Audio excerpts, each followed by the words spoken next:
नमस्कार सांग माने जय जगन्नाथ आ गोटे नुआ भिडियो आपण मानक स्वागत। सर्वप्रथम भिडियो को आपण माने देखुचंती लाइक कमेंट करूना आपण माने भिडियो को लाइक कमेंट करंतु। लाइक कमेंट कले मत नुआ नुआ भिडियो करे मोटिवेशन मिलता है। मु सब भिडियो रे आपण मानक कहूची ए भिडियो रे मध्य आपण मानक कहूची आपण मानक लाइक आ कमेंट शेयर अपेक्षा मु रहूची हेले आपण माने एतिके करूना।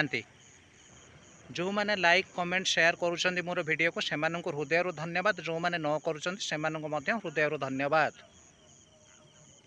आजिर विषय टोपे सिंदूर दुईपट संख्या को लेकिन नारी मानक उपरे भिडियोटी किछि विवाहिता नारी मानक पसंद आसबनी मु जानी, किंतु जो मैंने प्रकृत ओडिया घरर नारी से बहुत पसंद आसब। नारीटी आज्ञा जितेबाला विवाह हुए सेतबेले तार बापा माँ ताकू दुई हाथ दुईटा शंखा मथारे टोपाए सिंदूर पिंधे छाड़ी न था। सेतबेले आपण मैंने देखिथिबे झीटीर हाथ में जी चूड़ी पिंधा कथा गोटे हाथ में 10 पट अन्य हाथ में 11 पट चूड़ी थाए। देहरे शाढ़ी सिंथिरे सिंदूर टोपे थाए। बापा माँ मैंने एमती सजाई झील को शाशु घर को विदा करि थांती, किंतु शाशु घर को जीवार 8 दिन पर झील कौन करे शाढ़ी शंखा सिंदूर को भूली जाए। आज्ञा एक कथा मु कहूनी, आपण मैंने आखिरे देखुथिबे वर्तमान परिस्थिति रे जहा होउची। जो विवाहिता स्त्री आज्ञा स्वामीर सम्मान को जगे, जो मैंने आज्ञा विवाहिता नारी स्वामीर सम्मान को जो मैंने जगंती से माने केबे भी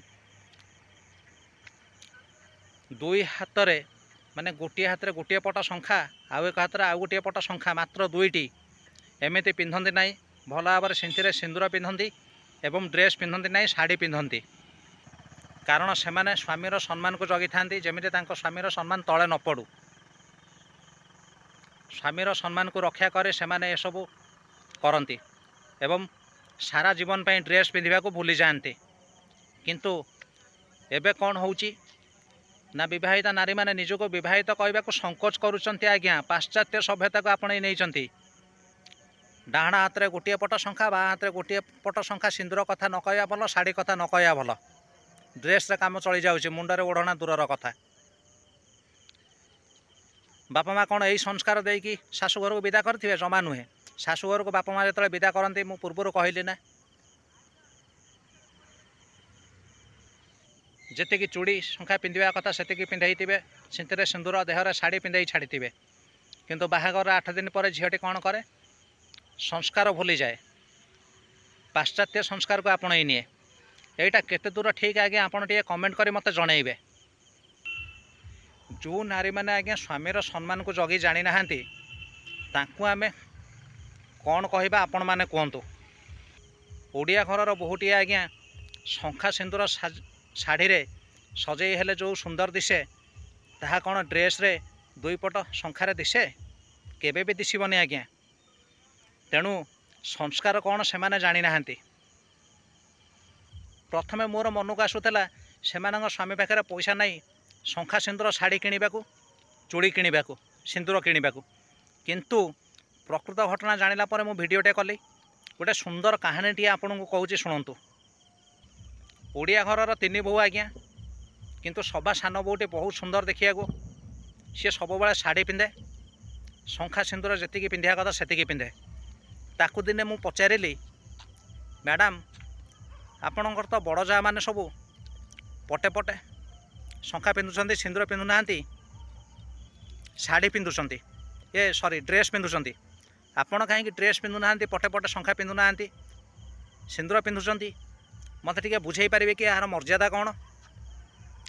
सी बहु जणिक मत उत्तर देले, आज्ञा मु मो स्वामीर सम्मान को जगी जानी, से मु केबे ड्रेस पिंधेनी। बाहागर पर सी केबे ड्रेस पिंधुना। 10-12 पट लेखा 2 हाथ में शंखा चूड़ी पिंधुंट, सिंदूर एमती पिंधुंट दूर को जमी देखा जाऊे से सिंदूर पिंधिंट एवं विवाहिता बेले निजको गर्व करुँच। उत्तर में मु आज्ञा चुप। ताने सी जनइले दी जा स्वामीर सम्मान को जगी जानी ना। ओडिया घरर संस्कार जानी ना, ओडिया बहुर संस्कार जानी ना। तो आपण मैंने विचार करंतु। मु ठीक कहूँ ना से ओडिया घर बहु जणिक ठीक कहते मत लगुच आम दुई जन ठीक कहूँ से ओडिया घर बहु जनक ठीक कहते मुझे जहाँ कहूँ ठीक कहूँ कौन सी भूल कथा कहूनी आई जो मैंने नारी रही से ये वीडियो निश्चिंत खराब लगे मुझे जानी तथापि मुझे वीडियो कली से सुधरी जावाई आम ओडिया आम संस्कृति आम परंपरा भारी बढ़िया आम पाश्चात्य सभ्यता को आपणेबा नहीं निज संस्कृति आम चलवा आम ओडिशार ओडिया संस्कृति आम चलने सब चेष्टा करवा। जय भारत जय हिंद पुणी आपन सहित देखा गोटे नुआ वीडियो दयाकोरी लाइक कमेंट शेयर निश्चिंत भाव में करेंगे। जय भारत जय हिंद।